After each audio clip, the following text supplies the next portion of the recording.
When you get exposure to the world, your level of empathy, your level of understanding, and your level of humanity expands in ways that it will not if you only stay where you are. That's why A Ball and a Chance exists, and that's why I'm doing these clinics.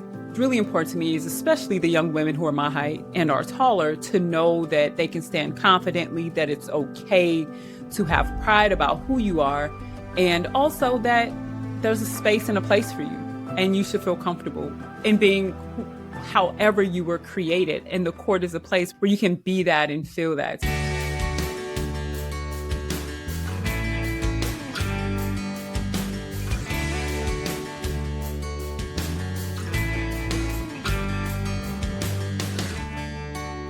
Alrighty, so thanks everybody for tuning into this episode, Find Your Cause. Today we have Angela Lewis, who is the founder of Angela Lewis Basketball. Angela, thank you so much for your time tonight. Joseph, thank you so much for having me. So excited to chat. Yes, and I'm excited because we have a lot of mutual interests in the sports realm, in mutual history in the sports realm. And I will try to avoid going down too many of those rabbit holes. But to start, let's hear a little bit about you, the evolution of what is now Angela Lewis Basketball. Why you? Why is that something that you're so passionate about and wanted to spend a bulk of your time now of your life towards it? Yeah, I'm so passionate about this because I am 6'1" and I've been this tall since I was 12 years old. As a tall friend, that you don't always feel like you fit and are comfortable in spaces and places. And basketball became the place where not only I gained confidence and ended up getting a college scholarship and playing professionally, but it was the place that I made friends. It was the place where I got to meet people and work towards common goals.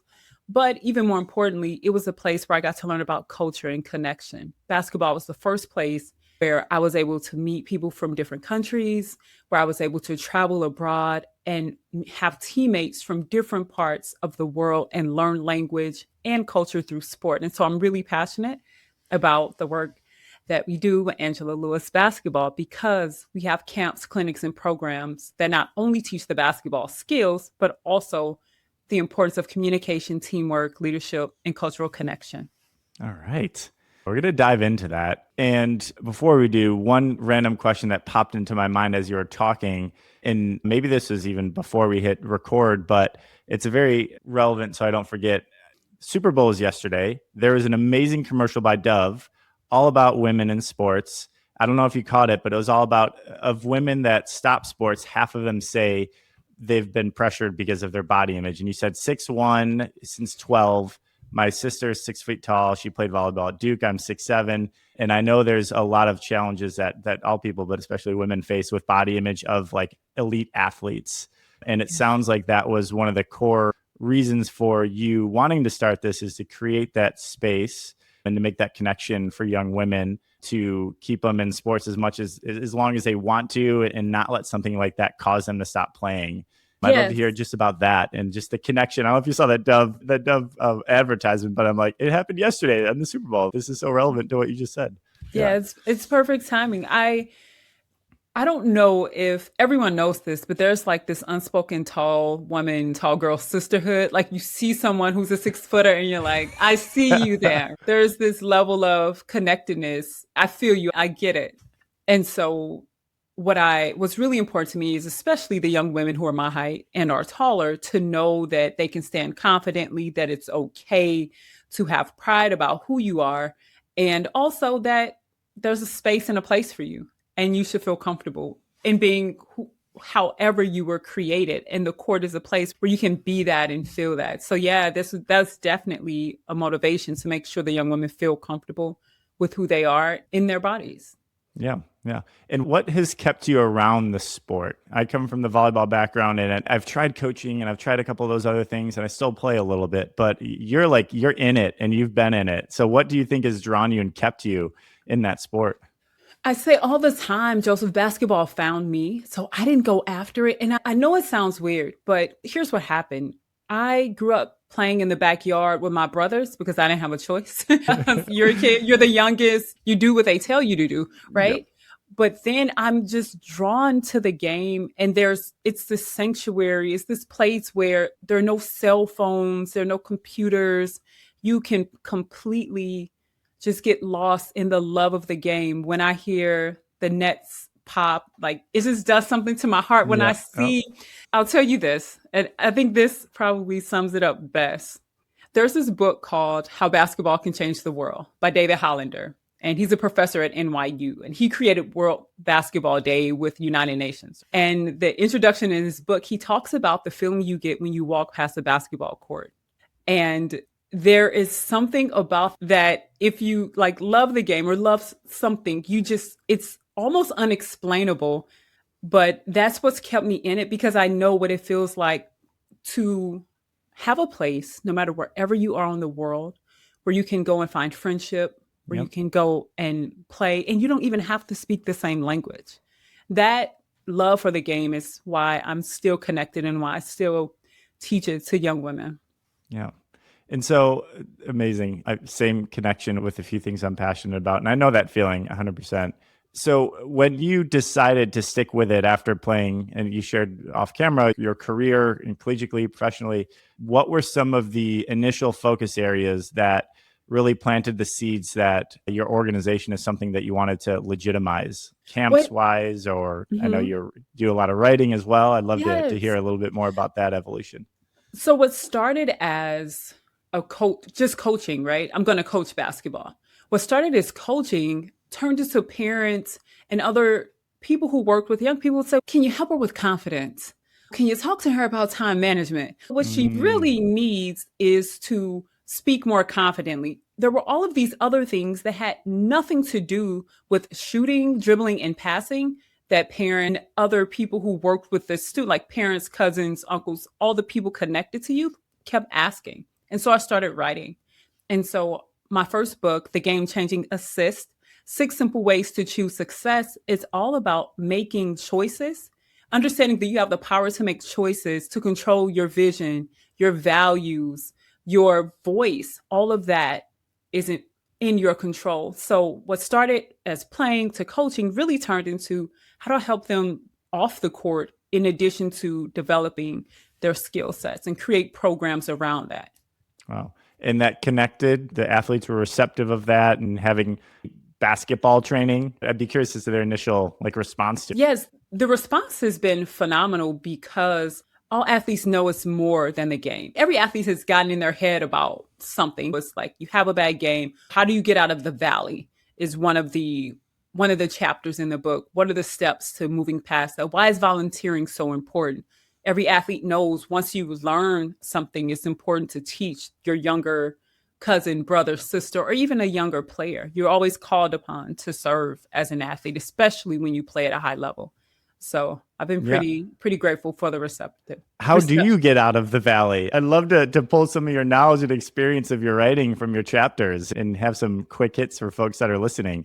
And this could be for listeners that have kids in sports or people that are listeners in sports, or I think valley is applicable even outside of sports, even in career. So I'd love It is. to hear some nuggets of wisdom from you. There are three ways to get out of the valley. Three key steps. The first step is be very brutally honest about how you got there. Trace the steps about how we got into the valley. So I give an example. We have a game where where I have a scoring slump, right? Did I get all the shots up I needed to get up this week? Did I watch the game film? Or did I take good shots? Right. So, what are the things? What are the conditions that got me there? Oftentimes, we can say, "Oh, I had a bad game," and then you just talk yourself into a spiral. Right. One, how did you get there? Okay. The second step is what is one thing I can do to improve upon whatever happened in that scenario? All Hmm. right. I shot 60% from the free throw line. You literally make the plan of how you're going to improve on that situation. We don't Yeah. get stuck in what happened because we can't change it. So, what's the thing I can do to change? And then the third step is to actually change the habit, change the thing that got you in the valley. And you build confidence because you don't want to lose your confidence there. Confidence can dig a deeper valley. So you literally work yourself out of it by A, identifying how we got there, B, deciding the one thing, we only need one thing that we can Yeah. do different. And then C, the third thing is go do that thing to actively work yourself out of it. Yeah. What would you say is the hardest of those three? I could assume that you could argue any of them, but like in your experience with having those conversations with the athletes, what is the area that is the hardest one to course correct on of those three? Yeah, the hardest one is deciding the one thing that you're going to do because oftentimes when you're there, it feels like you want to change everything. I Everything, think yeah. that's a mistake a lot of people make. It's like you try to change everything. No, change one thing. Get Mm, better at this one thing so that you can build confidence, rebuild, reignite, re-energize your confidence. yeah, yeah, wow. And is there any like advice on making that one thing very like achievable? Like if it's shoot another 1,000 free throws a week, or Oh, for or sure. okay, Yep. yeah, As an athlete, like you have to be very reps, specific yeah, about, yeah, yes, set an attainable goal and then track your progress in an effort to actually see it working and feel it work. Then you can always go back to that because you'll be in another valley. Spoiler alert. yeah, And yeah. once you get out of that one, there'll be another one. And Yeah. then you need the tools to work your way back out. Yeah.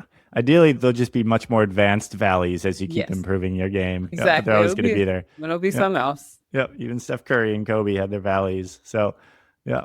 No, that's amazing. Yeah. All right. So it started with coaching, then evolved to camps, then writing. And recently you just shared that it's going to be continuing camps, but you're going to be going to a different country, one that you used to live in. So I'd love to hear about that experience and expand on it. Yes. So I'm going to do this camp differently than I've ever done it before, Joseph. This is the major stretch for me. This camp in Medellin, Colombia, April 10th. It's an all-girls camp, 75 to 100 girls. I'm Wow. partnered with a nonprofit down there, Color de Cambio. And I'm super excited because I'm going to do this entire camp in Spanish. English is obviously my first language. Spanish is, I've learned it there. I've learned, but I've never taught an entire camp. Mm-hmm. The reason I'm doing this camp there in Spanish is two reasons. One, I have a book coming out called A Ball and a Chance. It's about this little girl named Destiny who travels to Colombia for a basketball camp. And she gets there and realizes, oh, the kids don't speak English, but it doesn't matter because she learns the game. So this camp will be in Spanish, and then I'll be doing camps here in the US in Spanish in an effort to teach language and culture through sport. Wow. Wow. And why was that an area, again, that you wanted to spend your time on? What's so important about that? It's like growing up, we traveled two places. It's from my childhood, right? Childhood is the source of all of our motivation. Yes, agreed. No, 100%. I went two places. Not Medellin, Colombia, sorry. Memphis, Tennessee, and Mount Bayou, Mississippi. Oh, there are balloons. That's amazing. That is, for people that are watching this, that was awesome. Balloons. that is wild. So Mount Bayou, Mississippi is the oldest all-Black municipality in the U.S. Very small. Wow. Very small town in the Delta. And we went by Greyhound bus. I never took a plane with my family as a kid. No one in my immediate family had passports. So my first international experience was going to Germany. I was going to Germany when I went there to play ball and changed my life, opened up the world to me. So this is really important to me. This book, A Ball and a Chance, and the camp is important to me because of the reason this book came about. Yep. Now, did we talk about how this book came about? No, we didn't. No. Okay. So let me set the stage. I grew up playing basketball at this boys and girls club called Matthews Dickey in the city of St. Louis, North Side St. Louis, where I'm from. Last summer, they asked me to speak on a panel about literacy because of the other books I've written to help the kids who were members there develop and enjoy a love for reading. It was the book bash. So Joseph, the event organizer, calls me and she says, "Hey, Angie, we really want you to be on this panel. However, this panel, the audience coming are kids who are K-5 and your books are for older or for older people, like middle school, high school, college. Like you don't have any children's book, but this is for K-5. Joseph, I got off the phone with her and said, I have to write a children's book. Challenge accepted. Of course. She presented it as a challenge, but I heard it. You know how we are. Yeah. We just go around the world looking for challenges. Yeah. So when she said, we can't highlight your other books, this is K-5, I said, I have to write one.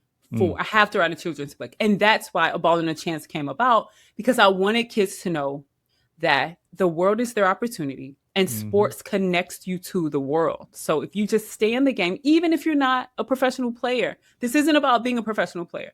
This is about staying connected to the game because it can connect you to the world. And when you get exposure to the world, your level of empathy, your level of understanding, and your level of humanity Yep. expands in ways that it will not if you only stay where you are. That's Yeah. why a ball and a chance exists. And that's why I'm doing these clinics. Yeah. You stole some of my thunder that I wanted to touch on. But okay, first of all, that's amazing. And second of all, I also have had a very similar experience. The first time I left at least North America was to go to Finland. And so the first time leaving the country and to play ball, volleyball, not basketball, but knowing how that has impacted me personally and expand.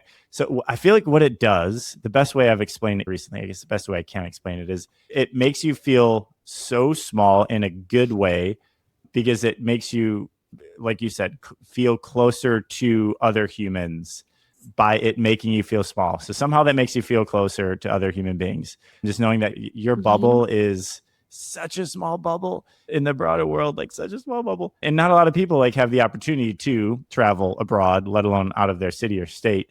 My wife and I have been able to do that. And with our 3 and 4 year old, we've already brought our 4 year old to 4 other countries because I'm like, forcing this worldview of getting out of your bubble at an early age. So when she's older, she'll have that confidence of I can because I've gone before. So what's holding me back? Probably nothing other than my head. So let's do it. So yeah, the broadening of the mind of that shared humanity is such an invaluable experience that I wish everyone could experience. And sports Agree. could definitely be a way to do that because there's basketball courts, as you said, all over the world.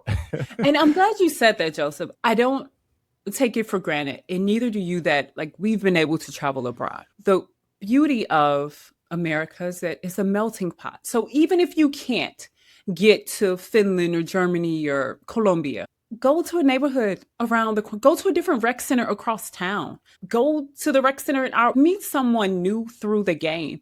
It Mm, doesn't necessarily, you don't necessarily have to travel abroad. Part of the reason I'm doing the camps in Spanish in the US is to try to bring that experience from Colombia to my communities, and we'll do it all in Spanish for the English speakers, just so you can know what it feels like to learn language through sport. But you don't have to travel abroad. It's great if you can because the environment shifts, but start like in your community. yeah, yeah, 100% agree with that. Yeah, that's a great way to start experiencing some of that difference of culture Mhm. of everything. Yeah. And yeah, there's just so many pros of doing that. Or So many one of positive benefits of that. Yeah. one of my high school teammates. So I lived in the city of St. Louis, and my school was in the suburbs. And we literally had a desegregation program in the 90s, which I know it's crazy. Yeah. Nevertheless, yeah. So that's a whole nother Yeah. topic for Yeah. another day. However, I lived in the city, went to school in the suburbs. So I would stay at one of my teammates' houses because I lived so far away. And she was Jewish. She is Jewish, not was. She's Yeah. Jewish. And her brother was prepping for his bar mitzvah. And I've never heard Hebrew. I'm not from like North Side St. Louis. I never heard anyone speak Hebrew. And I went to his bar mitzvah and I got to learn about culture. She helped me take out my braids and on my scalp. Like we developed such a beautiful friendship and are still friends to this day Mm, because of basketball. Had we yep. not played ball, and just went to the same school, our paths would have never crossed and our lives wouldn't have been enriched the ways they have been. Yeah. This is such a high impact activity for kids. Are you trying to think about how to measure the impact, like historically, currently, future, or are you just, I know this is going to have an impact. We're to be guns blazing and just keep crushing it? Thank you. No, thank you for that. What I heard was measure the impact. Measure the impact. Have a pre-assessment to see kids of understanding and exposure to other cultures. And then Right. after these events, do a post-events assessment. No, Mm, thank you for that. yeah. Done. I haven't done that before, but I definitely will. And Yeah. look Yeah. forward to coming back and talking about it. Yeah. Yeah. It's definitely some people don't, but personally, like we like to see progress, like being Mhm. athletes. Like I'm a very numbers driven person. Sometimes I want to be able to measure I'm doing is getting me towards whatever goals I have. For sure. Yeah. Sometimes there's that, like the anecdotal or the qualitative, like things that people say about the Mm-hmm. impact or the smile on their face or the Yeah. see the energy change. Yeah. There's a seventh grade team that I volunteer with once a month. I go in and just like teach in practice. And yesterday at the end of practice, I was talking to a few players and I said, "Hey, I'm thinking about doing a camp with you all in Spanish." And she goes, "Hola, honey." I said, "Oh, hablo." She says, "Sí." And I was like, Yeah. "Oh my God, that's amazing." She was so excited about the possibility. So that was Wow. confirmation for me. Yeah. Wow. Yeah. That welcoming, open environment. Wow. Mm-hmm. Future plans. Columbia camp coming up. Book in the works. Those are two very big projects, it seems, that you're going to be focusing on for the next couple months. Yes, very big. The A Ball and a Chance drops next month. I'm here in Dallas. In Yep. Dallas, we have the NCAA regionals happening, Elite Eight. So that's going to be incredible and exciting. So I'll do Mm. something around that time, late March. I'll be at the Final Four in April. So if anyone will be at the Final Four, definitely reach out. I'll be there with books, and then Columbia in April as well. The World Basketball Championships, Women's Championships, are in Berlin Mm. in September. So I have that on the docket as well. And then the Youth Olympics are in Dakar, Senegal, Mm. late October, early November. Oh, and most recently, this week, I don't know when this is dropping, but Yeah. this week I am speaking at the Special Olympics. Let's Winter go. Games down in Yeah. Texas, Special Olympics Texas Winter Games Leadership Summit, and then the opening ceremonies. I'll be speaking at that as well. So, yeah, I'm super Nice. excited and grateful for all that's coming. Yeah. Wow. Yeah, that's amazing. Wish you the best of luck of those. Yeah. So all folks that are listening, connect, and we'll share some in the show notes how you could get connected afterwards. But I have a few final questions that I want to ask. Something I've been thinking about. I'm 35, so probably maybe way too early. Hopefully, way too early to be thinking about this. Is like, how do I want not to be remembered, you could say, some people say, or what do I want written on my gravestone? What kind of Mm-hmm. person do I want people to think of when I'm no longer here? I'd love to hear what you're targeting for that. Like, fast forward 10, 20, 30 years looking back. What is that legacy that you hope to have left with these programs that you're doing, with this organization, with these books, Mm-hmm. and why? Yeah. So the legacy that I hope to live, like to live the legacy, is Yeah. that you take what you've been gifted and then you give it to others. It's the ultimate form of living the legacy. So every, I want people to know that they have something they can give. Yeah. And that makes a difference in the lives of others in ways that you can't even quantify. So Yeah. a giving spirit is what, like, she really gave from her heart. The second thing is kindness. It's like, take the time to listen to people. Kindness is really a valuable asset and it really gets you far. And then the third piece is that I walked people into doors. Like, I held doors open. I have interns who work with me now who help me put together camps. I hire young women and young men to help me out. I will, I, Joseph, I had a PR agency that I launched, and there was a young lady who reached out to me from listening to a podcast interview, and she said, "Do you have internships?" She was a college student, and I didn't have any. I had one conversation with her. I said, "Let's create one. Let's create it." And she still works with me today on my podcast. Mm. Sydney's amazing. So I want to be remembered as someone who, A, gave from my gifts and giftedness. B, I was kind to people. And then three, I opened doors and created opportunities for others. Yeah. Wow. Wow. And as much as I'd want to end with that, I want to double click into the first one. Okay. How have you coached or given feedback or worked through yourself realizing what gifts you have to give to the world? And what do you think are some of the common barriers in this modern age to people figuring out what those are, especially the Ooh, younger generations, right? yeah. There's so much out there that could distract you from doing that inward reflection or figuring out what gifts you have to bring to humanity. Because that's a hard question to answer for anyone. So I'd love to hear Well, your journey in that. And yeah. for me, it's what has been the most enlightening, and I've questioned myself as well, right? So Yeah. I haven't always, I'm 43. So like Yeah. at this point, I feel pretty good about it. I know I've seen enough of what I have given to know Mm, what I have to give. yeah. If that makes, It does does. that make Yeah. sense? Okay. Yes. I've Yeah. seen A lot enough. of, again, trial and error of, Yeah. yeah. Yeah. Yeah, Yeah. it's the thing that you do the most easy. And for me, basketball wasn't the easiest thing. I had to work to become a better player and all of that. But I always had this desire to help other people. Like my mom, and it's the people who've known me. I'm the same person I was when I was 8. Like it's the people who've known you forever who can say, "Oh, you've always been the one to help. You've." My mom tells stories about me getting up in Sunday school and teaching the Sunday school lesson. Like I've always wanted to speak and share what I've learned. That's been a Mm. part of me.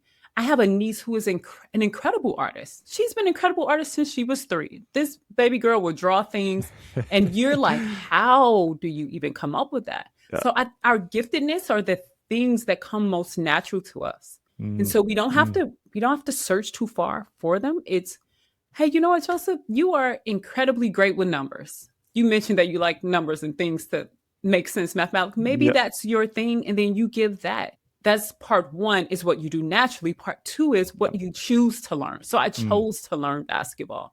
I chose to develop that skill. And because I chose to learn that, I can give that. So two parts. One, either what you do naturally or whatever you choose to learn. Be intentional about sharing what you chose to learn with someone else. Yeah. Wow. Thank you. That's You're amazing. welcome. Yes, that's very helpful. Yeah, for me, and I'm sure for folks listening too. I'm always questioning this too personally. It's great to hear your mental model of working through that and how it's evolved over time. Is there anything, 2 last questions, where can people ideally reach out to you? Will be the first question, and we could answer that now. And then I want to ask, is there anything you want to leave us with before we wrap up? But firstly, where the heck can people find you? You can find me on LinkedIn, Angela R. Lewis on LinkedIn. Would love to talk about basketball programming, speaking to young people, or books, or any way that I can support you in your journey. Angela R. Lewis on LinkedIn or angelarlewis.com. Yeah. Other places you can find out. And then anything I want to leave you with? Yes. Yeah. Before we wrap up, maybe that we missed or that you wanted to double click on. Yes. Yeah. Yes. So in A Ball and a Chance, in the book A Ball and a Chance, Destiny is afraid. This is what I'm going to leave you with. Destiny is afraid to go on this journey. And her aunt tells her, always remember, it's new, it's hard, it's possible. With courage and heart, you'll be unstoppable. It's new, it's hard, it's possible. With courage and heart, you'll be unstoppable. Have the courage to do things in spite of the fear. Courage is simply doing it in spite of the fear. And have the heart to keep bouncing back every time you get knocked down, and you will be unstoppable. So go be unstoppable in 2026. Jeez. All right. What a way to wrap up. Go be unstoppable, folks. Angela, thank you so much for your time today. This has been amazing to connect with a fellow athlete as well as hear about the amazing work you're doing for youth and the sport. So, folks that are listening, reach out, and we'll also share it in the show notes down below for you to easily click it. Thank you so much for your time. And we're honored to share your story and the work you're doing, and wish you the best of luck in your next upcoming trips and book. Thank you so much. Thank you for all that you do as well. This has been so much fun, Joseph. All right. Thank you so much.